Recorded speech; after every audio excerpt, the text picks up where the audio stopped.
नमस्कार, स्वागत है आप सभी का बजाज टॉकीज के सीजन 4 में। जी हाँ, ये है बजाज टॉकीज का 4th ईयर और मैं हूँ सुरुचि बजाज की ग्रुप कॉर्पोरेट कम्युनिकेशंस टीम से, जो कि इस साल बजाज टॉकीज के सभी एपिसोड्स में आपको रूबरू कराने वाली हूँ बजाज ग्रुप के EHS इनिशिएटिव से, यानी कि environment, health of employees and safety of our employees.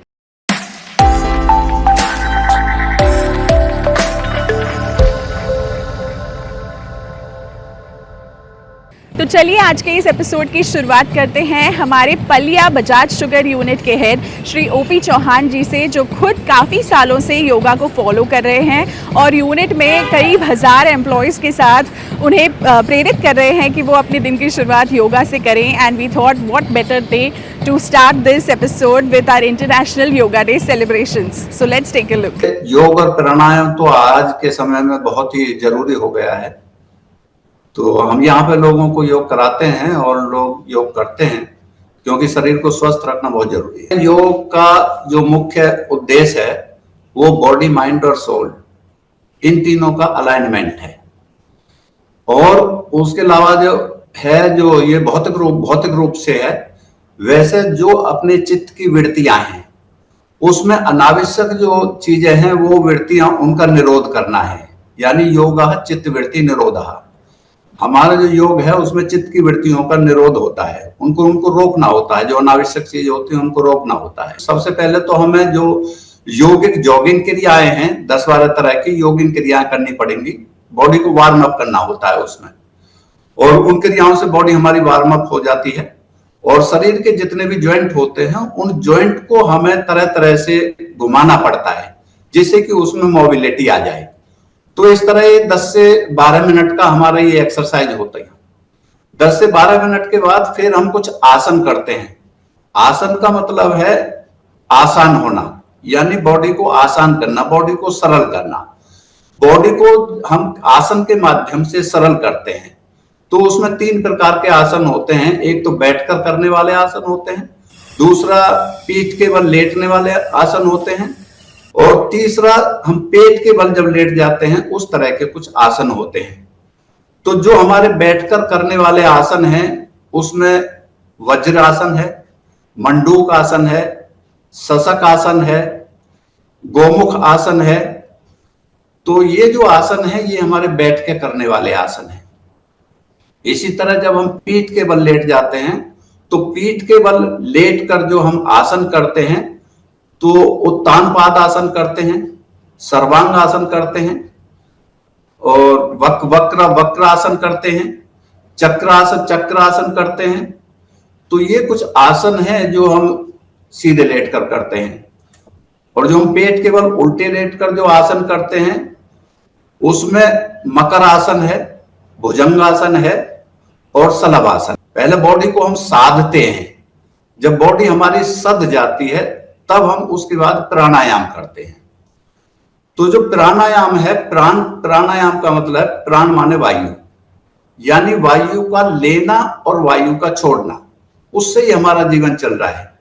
जब तक हमें प्राण वायु लेनी और छोड़नी नहीं आएगी तो हमारा जीवन ठीक से नहीं चलेगा। पहले तो हमें ये पता करना पड़ेगा कि हमारी बॉडी की प्रकृति क्या है। कफ बनता है, वायु बनता है, या हमारे उसमें एसिडिटी बनती है। तो ये 3 चीजें होती हैं, कफ, वायु और एसिडिटी, ये होती हैं। तो इनको हम कैसे कंट्रोल करें और कैसे हम बैलेंस करें। तो हमारी बॉडी की प्रकृति क्या है और हमारे खाने की प्रकृति क्या है, और इधर हमारे एटमॉस्फेयर क्लाइमेट की प्रकृति क्या है समय के अनुसार, उन सब के मेल जोड़ से हमें अपने पहले तो खाने को बैलेंस करना पड़ेगा, अपने भोजन को ठीक करना पड़ेगा। क्योंकि जो हम भोजन करते हैं तो अनडाइजेस्टेड फूड मटेरियल के कारण हमारे अंदर कफ, पित्त, वायु, ये 3 प्रकार की चीजें पैदा होती रहती हैं। वायु से हमारे शरीर में 80 बीमारियां पैदा होती हैं, और एसिडिटी से हमारे शरीर में 40 बीमारी पैदा होती हैं। कफ से हमारे शरीर में 20 बीमारी पैदा होती हैं। इस तरह कुल 140 बीमारियां होती हैं, इससे अलग और कोई बीमारी नहीं होती। तो इन तीनों प्रकार की बीमारियों को हम, जो 140 बीमारी होती हैं कफ, पित्त, वायु के कारण, उसको हम प्राणायाम के माध्यम से ठीक कर सकते हैं। तो जो हम प्राणायाम करते हैं उसमें पहला जो प्राणायाम है वो भस्त्री का प्राणायाम है। भस्त्रिका प्राणायाम में हम गहरा लंबा सांस लेते हैं और छोड़ते हैं। ये 5 सेकंड में एक बार इसकी क्रिया की जाती है। तो इस तरह से जो अनडाइजेस्टेड फूड मटेरियल के कारण हमारी बॉडी के अंदर जो टॉक्सिन्स जमा हो जाते हैं, उन टॉक्सिन्स को वो वहां से निकाल देता है और बॉडी को डिटॉक्स कर देता है। 5 मिनट के अंदर हमारी बॉडी इस भस्त्रिका प्राणायाम से हमारी बॉडी डिटॉक्स हो जाती है। पहले हमें बॉडी को डिटॉक्स करना पड़ता है। तो ये पहला प्राणायाम है। दूसरा जो हमारा प्राणायाम है वो कपालभाति प्राणायाम है। कपालभाति में क्या है, हमारी जितनी भी बीमारी है उसका उद्गम है, जो उसका जन्म है वो हमारे पेट से होता है। तो कपालभाति में जो हमारे पेट का हमारा जितना भी सिस्टम है, जो हमारा डाइजेस्टिव सिस्टम है, उस सिस्टम को कपालभाति के माध्यम से हम ठीक कर सकते हैं। क्योंकि जो हम भोजन करते हैं उस भोजन को चबाने के बाद जब वो हमारी आहार नली में जाता है तो आहार नली से भोजन पाचक रस निकलते हैं। वो भोजन पाचक रस उसमें मिलते हैं। उसमें मिलने के बाद वो जठराग्नि में जाते हैं, आमाशय में जाते हैं। उस आमाशय में जठराग्नि होती है जो वहां पे उसका फर्मेंटेशन का काम करती है। और जब उसका फर्मेंटेशन होता है तो उससे लुगदी बनती है। ये सब कार्य स्मॉल इंटेस्टाइन में होता है, क्योंकि 90% जो वर्किंग होती है वो हमारी छोटी आंतें जिसे स्मॉल इंटेस्टाइन कहते हैं उसमें होती है। उसके बाद जो लीवर होता है वो लीवर उस लुगदी में से रस को छानने का काम करता है। जो रस जो छनता है उसमें से, तो रस धीरे धीरे हमारे रक्त में मिलता है। रक्त से मांस बनती है, मांस से मेद बनती है, उससे मज्जा बनती है, अस्थि बनती है, फिर रज और वीर्य का निर्माण होता है और तब हमारा तेज बनता है। इस तरह से जो अष्ट धातु है उसका निर्माण होता है और ये हमारे पेट के माध्यम से होता है। इसे कपालभाति जो हम प्राणायाम करते हैं उसके माध्यम से हम अपने पेट की बीमारियों को उससे ठीक कर सकते हैं। तीसरा जो प्राणायाम है वो अनुलोम विलोम प्राणायाम है। अनुलोम विलोम में क्या है, पहले बाईं नासिका से हम श्वास लेते हैं और धीरे से सांस लेते हैं, उसे अपने दिमाग में घुमाते हैं एक झाड़ू की तरह और दाहिनी नासिका से उसे निकालते हैं। फिर दाहिनी नासिका से सांस लेते हैं और वो जो वायु है वो हमारे दिमाग में घूमती है और वो बाईं नासिका से बाहर निकलती है। ये एक चक्र जो होता है, बाईं नासिका से सांस लिया, दाहिनी नासिका से निकाला, ये 5 सेकंड का होता है। इसी तरह दाहिनी से जब बाएं उसमें ले जाते हैं तो ये भी 5 सेकंड का होता है। इस तरह हमारे जो दिमाग में है उसमें झाड़ू सी लग जाती है और जो हमारा दिमाग है वो फूल की तरह बिल्कुल खुल जाता है, सहज हो जाता है। तो ये 3 जो प्राणायाम है, जो हमारी टेंशन है, बीपी है, शुगर है, हाइपरटेंशन है, ब्रेन हेमरेज है या आर्टरीज में किसी प्रकार का यदि ब्लॉकेज है, ये सारी चीजें हमारे इन 3 प्राणायाम से ठीक हो जाती हैं। इसके बाद हम और छोटे छोटे प्राणायाम करते हैं, जैसे बाह्य प्राणायाम है। तो बाह्य प्राणायाम में हम क्या करते हैं, 3 बंद लगाते हैं। पहला हमारा जालंधर बंद होता है, फिर उड्डयन बंद होता है, फिर गुदा बंद होता है। यानी अंदर की वायु बाहर नहीं जाती और बाहर की वायु अंदर नहीं आती है। तो इस तरह से हम बंद लगाते हैं, जो उस बंद से हमारे कई प्रकार की बीमारियां जो पाइल्स इत्यादि हैं वो उससे ठीक हो जाती हैं। इसी तरह हम उच्चई प्राणायाम करते हैं। जब उच्चई प्राणायाम हम करते हैं तो उच्चई में बाहर से गहरा लंबा सांस लिया जाता है और उसमें हुंकार सी भरी जाती है और जो हमारा पेट है वो इस तरह कुंभक की तरह, मटके की तरह फूल जाता है। वहां पर उसे थोड़ी देर रोकना पड़ता है। तो उससे हमारे शरीर की जो पेट की जो नाड़ियां हैं वो खुल जाती हैं, क्योंकि 2,20,220 नस नाड़ियां होती हैं हमारे शरीर में और रक्त का और वायु का प्रवाह उनमें बराबर चलता रहता है। उसमें किसी प्रकार की रुकावट ना आए और हमारा जीवन सामान्य रूप से चलता रहे, तो इसलिए ये सारी क्रियाएं की जाती हैं। इसके बाद हम भ्रामरी प्राणायाम करते हैं। जो भ्रामरी प्राणायाम है वो भ्रामर से बना है, यानी भमरे से। और इसमें हम कान को बंद करते हैं, आंख को बंद करते हैं और ये जो हमारा आज्ञा चक्र है, यहाँ पे तर्जनी उंगली को इस तरह रख के और उसके बाद हम मुंह को बंद रखते हैं और हम एक भमरे की तरह आवाज निकालते हैं। जो भमरे की तरह आवाज निकलती है वो हमारे माइंड में घूमती है, गूंजती है, उसकी नाद पैदा होती है। जो उसकी नाद पैदा होती है तो जो हमारे माइंड के अंदर जो सेल्स हैं, लाखों सेल्स हैं, उनमें वाइब्रेशन होती है। उस वाइब्रेशन से उनकी एक्सरसाइज होती है, और एक्सरसाइज होने से वो जो माइंड है हमारा खुल जाता है, क्योंकि हमारे बॉडी का पूरा जो तंत्र है वो हमारे माइंड से जुड़ा हुआ है।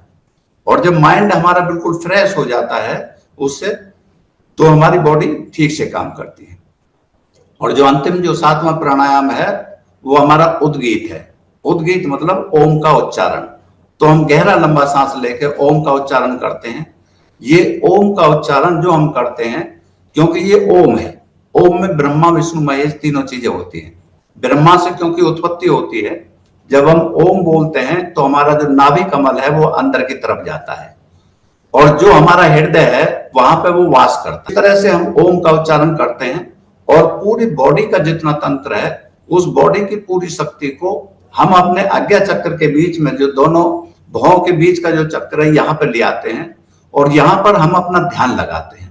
जब हम उस पर ध्यान लगाते हैं और पूरी बॉडी की जो एनर्जी है उससे हम आज्ञा चक्र पे ले आते हैं, तो आज्ञा चक्र से हमारे जैसे सूर्य की किरण निकलती है, इस तरह हमारा तेज निकलता है। ये उच्चारण यदि रोजाना हम 6 मिनट करें तो 90% बीमारियां हमारी समाप्त हो जाएंगी। जब हम अपनी बॉडी को फिट कर लेते हैं, बॉडी को आसन कर लेते हैं, सरल कर लेते हैं, और अपने प्राणों को कंट्रोल कर लेते हैं, उसके बाद योग होता है। और योग का मतलब होता है जोड़ना। जब हम अपनी आंखों को बंद करके और अपने आत्मा को परमात्मा के साथ जोड़ते हैं, क्योंकि योग भी फिर उसमें जोड़ते हैं तो योग भी फिर 5 प्रकार का हो जाता है। यहाँ पे योग 5 प्रकार का हो जाता है। पहला जो योग है वो मंत्र योग है, यानी हमारा मन मंत्र में लगा रहता है।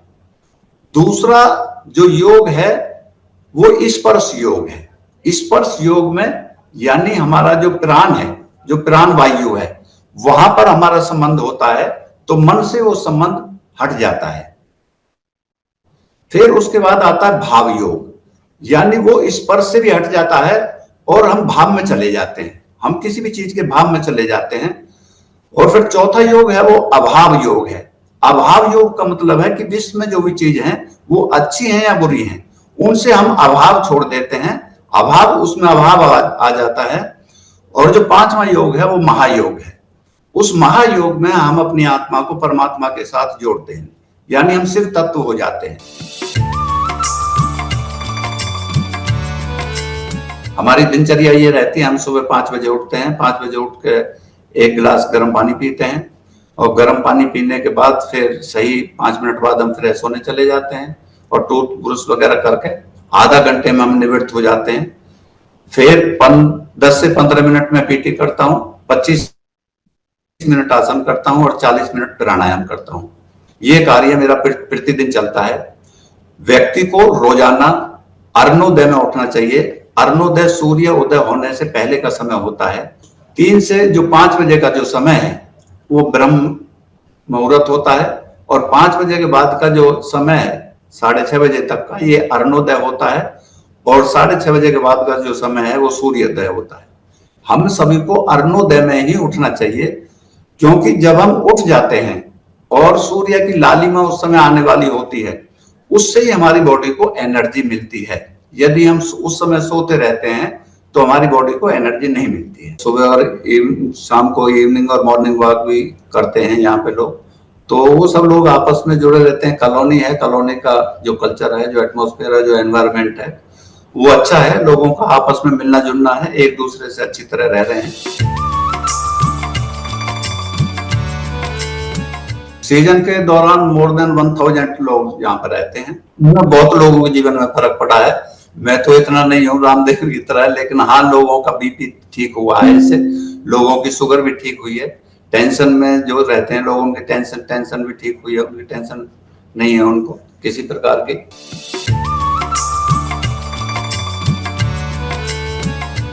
मैसेज तो यही है कि हर व्यक्ति को अपनी सेहत पर ध्यान देना चाहिए, अपना खान पान ठीक रखना चाहिए, अपना रहन सहन ठीक रखना चाहिए, अपना आचरण ठीक रखना चाहिए, लोगों के साथ मित्रतापूर्ण व्यवहार करना चाहिए, किसी के प्रति ईर्ष्या का भाव नहीं रखना चाहिए। हमें अपने कार्य को पूरे समर्पण, पूरी ईमानदारी और निष्ठा के साथ अंजाम देना चाहिए, क्योंकि हमारा एक लाइफ का भी विजन है और अपनी कंपनी का भी एक विजन है। किसानों से तो हमारा बराबर संपर्क रहता ही है, क्योंकि पब्लिक रिलेटेड कंपनी है, तो किसानों से तो हमारे रिलेशन अच्छे होने चाहिए और किसानों से बराबर हम मिलकर उनकी गोष्ठी भी करते हैं, वहां पर मीटिंग भी करते हैं, उनसे इंडिविजुअली मिलते हैं जो अच्छे किसान हैं, तो बराबर किसानों से हम संपर्क में रहते हैं, उनके घरों पे भी जाते हैं। परिस्थितियां जो भी हों, उन परिस्थितियों में हमें पूरी मेहनत और लगन से अपने काम को करना है और निश्चित रूप से जो भी प्रतिकूलता है ये समय हमेशा नहीं रहेंगी, अनुकूलता भी आएगी जीवन में और इसमें भी आएगी, अपने उद्योग में भी आएगी, ऐसी हम उम्मीद करते हैं। तो ऐसे ही कई सारे इनिशिएटिव्स जो कि जुड़े हैं एनवायरनमेंट से, ट्री प्लांटेशन से, हमारे एम्प्लॉयज़ के हेल्थ एंड वेलनेस से, यही इनिशिएटिव्स हम आपको दिखाएंगे बजाज टॉकीज़ के हमारे सीज़न 4 में अलग अलग फैक्ट्रीज़ में विजिट करके। So stay tuned.